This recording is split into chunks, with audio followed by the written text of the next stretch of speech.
Welcome to lesson 55 of A Course in Miracles. We continue the revision, and this is the first revision. The course will invite us to continue doing revisions throughout the 365 lessons. But this revision, it's, I think, the fourth set of 5 lessons, so there are 5 lessons together.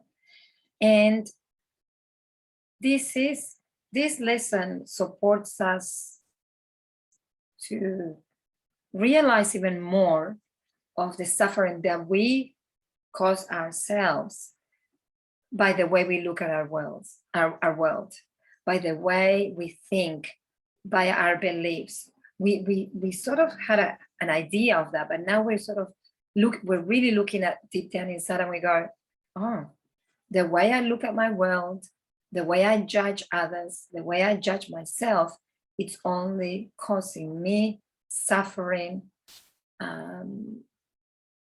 illnesses, pains in my body, my mind driving me crazy, emotional roller coaster, lack of peace. The way I look at my world is not giving me any peace. On the contrary, it's actually taking it away. So we come from the last part of yesterday's lesson that said, I am determined to see. I am determined to see. And this lesson, this section starts with, I am determined to see differently.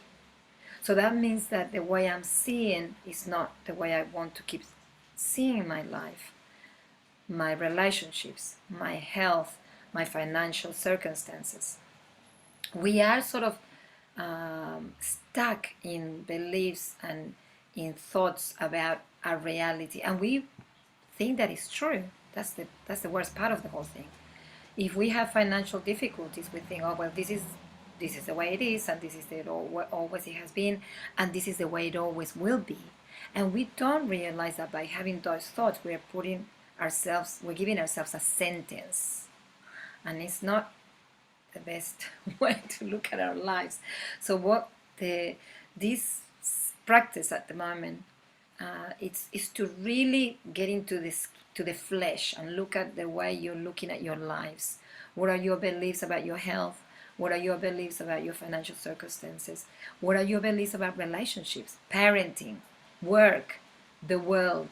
There's so much to look at, and it's just fascinating. I don't know how some people have time to look at other people's lives when we got so much to look at within our lives. And look, I'm to blame for that as well, because I do look at my children's life quite a bit, and then I realize you can do nothing about your children's lives. You can only look at your own life and make changes from there. So there you go.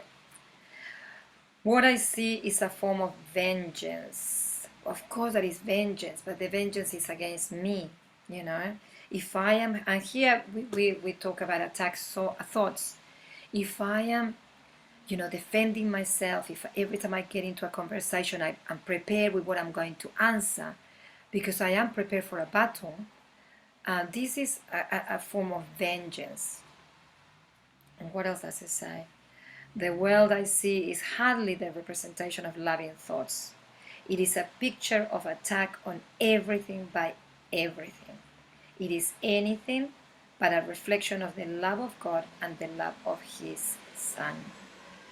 So we don't see our world through the eyes of God. That's why we're in so much conflict. And you need to really just stop and look at your lives, really, with honesty. Look at your health, look at your relationships, look at your job circumstances, your financial circumstances, and realize that there is not peace, that there is conflict, that it doesn't flow easily, that you have to work hard for things. And this is what we need to start doing, looking at it and asking ourselves, is there any other way of doing it? And the Course says, yes. If you connect to the mind of God, to your own higher power, and create from there, you can manifest miracles. Yeah. Stop creating from the ego mind, which is full of concepts and beliefs and thoughts and ideas and judgment. Stop creating from there, because from there you're creating more vengeance, more pain, more suffering. Start creating from your that space of silence that we have identified in the previous lessons, that space of holiness, the space of peace, which is the space that we're connected with God. I can escape from this world by giving up attack thoughts. Yes, we can escape from this world by giving up attack thoughts. I do not perceive my own best interest. When I'm attacking you, in my mind, I don't realize that all is happening within myself. So the anger, the hate, the judgment, the whatever I have for you, is that I'm actually experiencing it in my own body, because it's a chemical reaction in my own body. You might not even know that I'm judging you. So we need to really become very, very, very, very aware of this. And this is like what they were, this example that says, when you want to kill somebody but you drink the poison. I mean, doesn't make any sense, but we do that.